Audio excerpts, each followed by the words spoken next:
look, I know that the wire, the fucking cord, the internet fucking thing behind me, it looks ugly, but ain't nobody got time to fucking make shit perfect. This is why I'm reality, right? Right?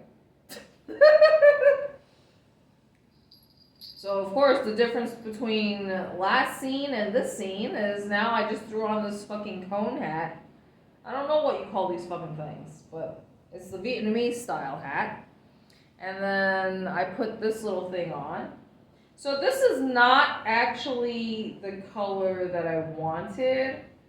This is the thing about shopping in Cambodia, okay? Oftentimes, you'll only see one item available for sale. So in this case, they had pink, blue, and this color. This is not the color that I wanted. I actually wanted the pink one. However, I don't know if you can see it, but like this little bead thingamajigger, the pink one was fucked up. Like it's a heart, right? So one side of it was chipped. And I brought it to their attention. I said, "Can I just like swap it? Because like, can I have like one purple and one pink?" And they're like, "No, this comes as a set." And I was like, "Well, but it's fucked up, so I don't want the pink one. I mean, I want the pink one, but I don't want the fucked up one." So that was like my solution, and no, they wouldn't let me, so whatever. So I ended up just getting the purple one. Now, when I bought all this stuff that I bought yesterday, was it yesterday? Man, sometimes time just feels a little bit blurry because it's just like everything just blends in. Like I have no structure in my life. I don't know if you noticed that. Like clearly I just do whatever the fuck I want. Like, okay, obviously I'm a workaholic, and unless if I'm outside, how would you know what time of the day it is? Well, I mean, you see that outside is dark, right? So let me just show you guys. Like, it's dark outside. You guys, so like, I like the BTS, even though it's super messy, right? I like the BTS style of my content because that's how I know it's real. It's like, okay, for example, like behind me, I've told you. Behind me, you see I've got the mosquito zapper.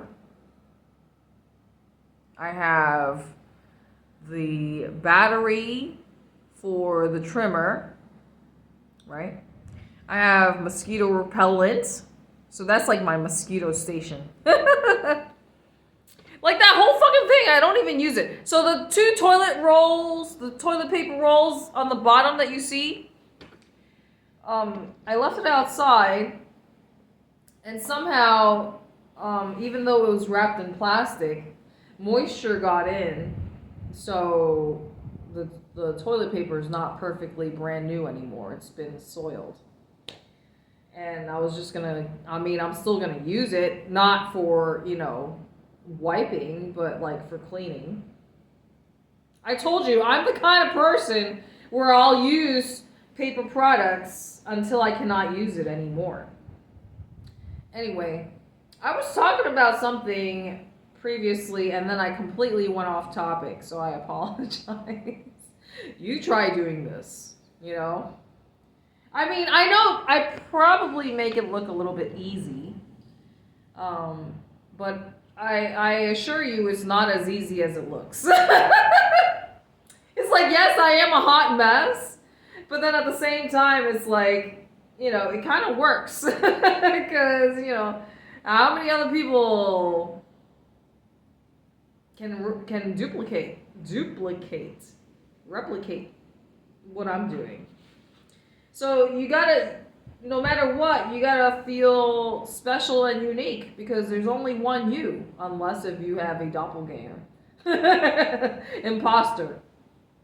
I mean, we do live in a time where, there are like creepy stalkers, followers, because given our information age, it's really not that hard to find out all the details of somebody's personal life, right?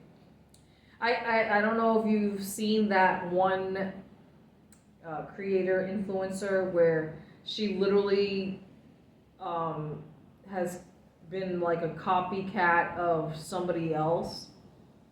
So, like, let's just say if you found the copycat first, then you wouldn't know that her work is completely stolen from somebody else. So anyway, I mean, I guess it's definitely the most interesting flattery you could think of. I mean, because how can you be like so lacking in substance that you can't be your own creative person, that you gotta copy somebody else? I don't know. To each their own. I don't think I've ever really gone out of my way to like copy anybody. I'm trying to think. Anyway, let me get a fucking sip of water.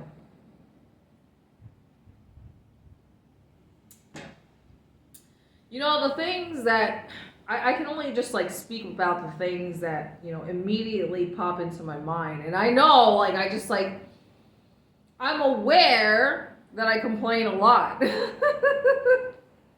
Whatever you focus on is what you manifest. Why do I have to make those ugly faces every time I say that? Okay. So, I've talked to you about how Siem Reap is like a slow, sleepy town, right? Well, I mean, even if I'm from New York City and I want things fast, like, just because I want things fast doesn't mean that reality is going to deliver fast results for me. Like, even if I have the money to, let's just say, buy a manual lawnmower, even if I have the money to buy a specific side and stomach sleeper mattress for $1,500, doesn't mean that I'm going to get what I want right the fuck now. So it's kind of like similar to, island vibes, people fucking move slow. It's like sometimes the water pressure might be, low. So if you think about these types of things, they literally slow you down, right? Because obviously if you have low water pressure and there's not that much water coming out of the faucet, then obviously that means you have to waste more time standing there trying to rinse off the rest of the soap residue if you actually are a clean person and you actually wash your hands after you do your business in the bathroom. So just assuming that you're not a nasty fuck, right? Anyways, so this thing is like starting to itch me. Let me just take this shit off. It's like, how do I do it in a sexy way without showing my fucking double chin? Oh my goodness. Okay. So I think the only way is to just like hold on to my face. Okay. I don't know if you guys noticed, but today I braided it. I told you this is like I think at this point, what the fuck is wrong with this camera? It just totally like froze on me, and I was that's how you know I'm being real, like, because that's how you know it's like a technical issue, like right on the spot. It's almost like a wardrobe fail, but it's like technicalities that I have to deal with that frustrate me on the spot. So as you can see, I have absolutely no patience. And I just, I told you guys this already, that I find that being here in Cambodia, I've learned this about myself, that I guess I have a short fuse. And I lose my patience very quickly. Because, the other day, I was waiting a little bit too long to receive my fucking package, right? Because, I told you, the build up working to that moment is I was frantically searching all over the fucking house for hours to find my fucking tracking receipt, just to find it in my fucking wallet. So by the time I'm just like, man, I have the fucking receipt. Why can't you give me my fucking box?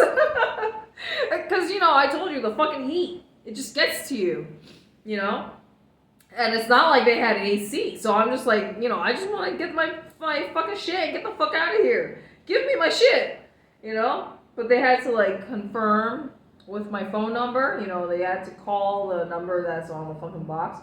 I was like, look, this is the reason why I put my WhatsApp and my email address on the fucking label, in addition to my other phone that's already listed, just as a backup, I even put my name, because they didn't even have my fucking name.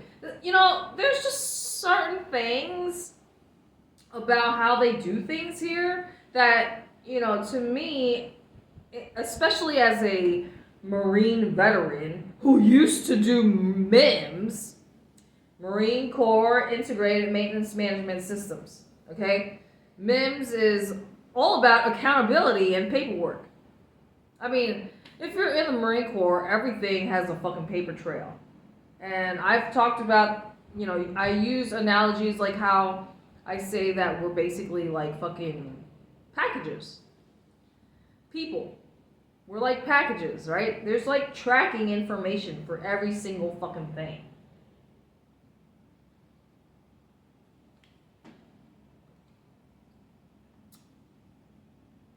So that's why, in my opinion, it's how are you going to tell me? So here I'm going to go talking about their fucking scams, right? Scam centers. Now, I know I should probably keep my fucking big mouth shut, but I'm just saying, from an outsider's point of view, as a foreigner, stupid American, who doesn't know anything about, how this place really works. I'm just reporting my observations. And, from my perspective, especially as a Marine veteran, right? Who used to do, who used to have accountability being such a big part of, my job, right? How are you going to tell me that you have fucking facial recognition? You got facial recognition. You got fucking fingerprints, right? Because when you get into as soon as you touch down, you fucking go through customs, immigrations. They capture your fucking eyeballs and your fucking fingerprints. How are you gonna tell me that these motherfuckers just disappear into the scam centers? So these motherfuckers get kidnapped, right? They have their passports taken from them because they were dumb enough to fall for these fake job ads, these all-inclusive, too good to be true sounding fucking job ads. How are you gonna tell me that this motherfucker arrived into your country and then they just fucking disappeared off the fucking face of the earth? And, obviously, and wound up in a scam center working as a slave, right? Doing forced labor, dealing with electroshock from stun guns and whatnot. If we're packages and there's tracking information from immediately as soon as you touch down, and enter this country. So I'm just telling you that anywhere I fucking go, as a American tourist visitor or whatever, you have to have your visa, right? You have to show them your fucking passport and your fucking visa, right? So, just yesterday, I wanted to get new SIM cards, right? Because, I have too many fucking phones, right? And I just wanted to have a SIM card, a new SIM card or whatever. Whenever you go somewhere and you want to purchase a SIM card, for example, they ask you for your fucking passport and your fucking, whatchamacallit, visa. So, with the smart carrier that I went to yesterday, you need to present your physical passport. So how are you gonna tell me all these motherfuckers, just like hundreds of thousands of people, have just dropped off the face of the earth and just disappeared into these scam compounds, and the government doesn't know where the fuck they are? Motherfucker, the government knows exactly every single fucking thing that's going on in this country. There's only so much fucking surveillance, right? Surveillance is like God, right? God is everywhere, right? You got fucking, is like Singapore. They got cameras left, right, everywhere. And then those are just the cameras that you know of and see. What about the cameras that you don't know that are there and that are spying on you? So all I'm saying is, how is it that hundreds of thousands of people entering this country can drop off the face of the earth? So imagine if you're like a blip on the radar. How are you gonna tell me you're gonna arrive into Cambodia and then your blip accountability tracking is just gonna disappear and vanish and not be shown on the radar anymore? At what point does the government, when is there gonna be a red flag that goes off? Because as soon as you touch down and then you report to your fucking accommodation, your hotel, your hostel, your Airbnb, or whatever the fuck, your host, accountability. These motherfuckers have to capture your passport information, your visa. They have to take pictures. Same for the cell phone carrier. They have to take pictures of your information and they have to report that shit to the fucking government. All I'm saying is, where's the accountability? If these people just don't report to where they're supposed to report to, when does the government step in and say, hey, where are these motherfuckers?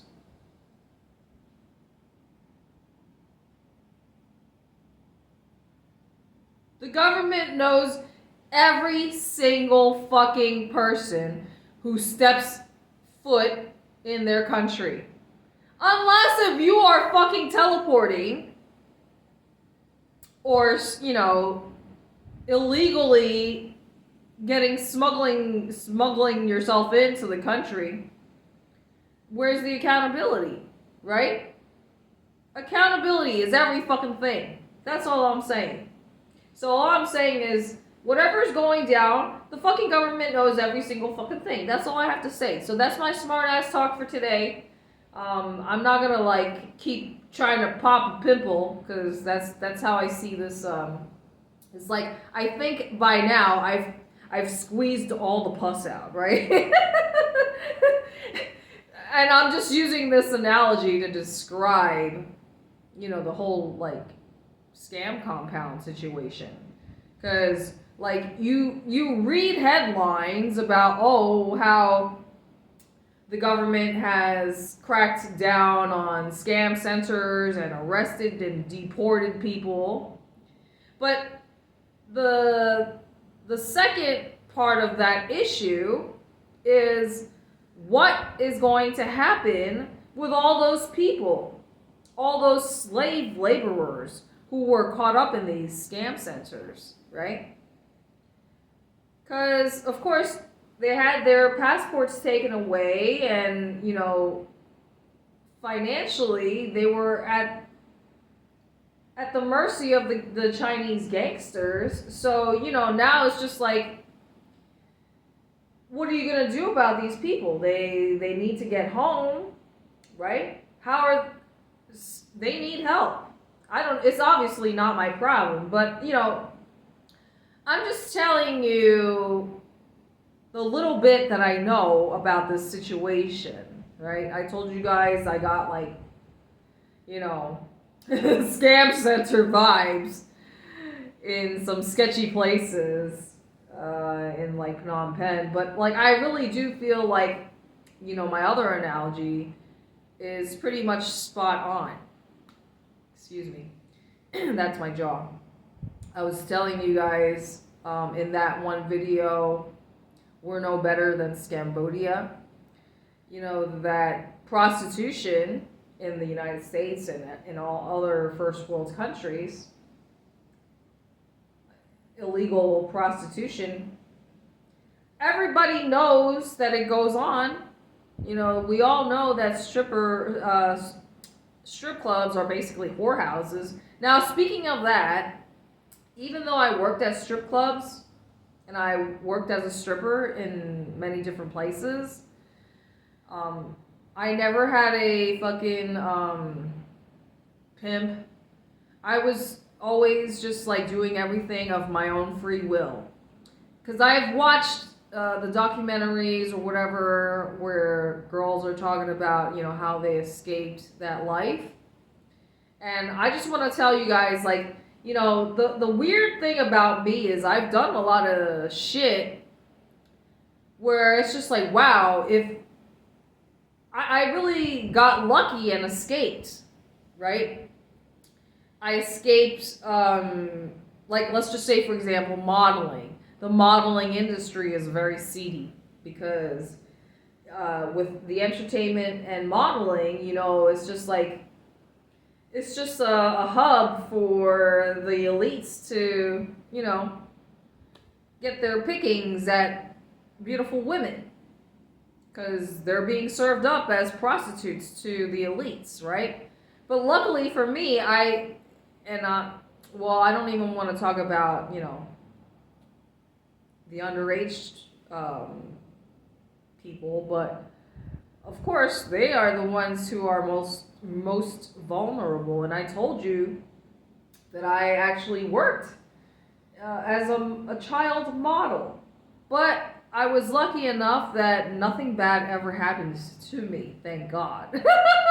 So in terms of like modeling and also stripping, I never had to face any of the things that you hear other models or prostitutes talking about, because you've probably heard stories about models complaining that they were raped or whatever. So luckily for me, none of that bad shit ever happens to me. So even though I have worked like in adult stuff, like when I did my NSFW stuff, I've never done anything against my own free will. Everything I've done was of my own doing. Despite having a fucking college degree, you know, graduating top of my class, I willingly went to work at the strip club because I just don't like wearing clothes. I just don't like wearing clothes. And I guess like at the time, like maybe I just didn't know for sure that I was actually like attracted to women. So I mean, where else would you go, you know, where you're surrounded by, you know, free titties? Like where else am I gonna, because I want to be around that stuff too, but like I don't want to pay for it because you know I'm so cheap. But yeah, so luckily for me, nothing bad ever happens to me, despite being in these putting myself in these sort of environments or predicaments, right? Anyway, that's all I have to say, and this is a really long video, so let me just end it right here. 25 minutes.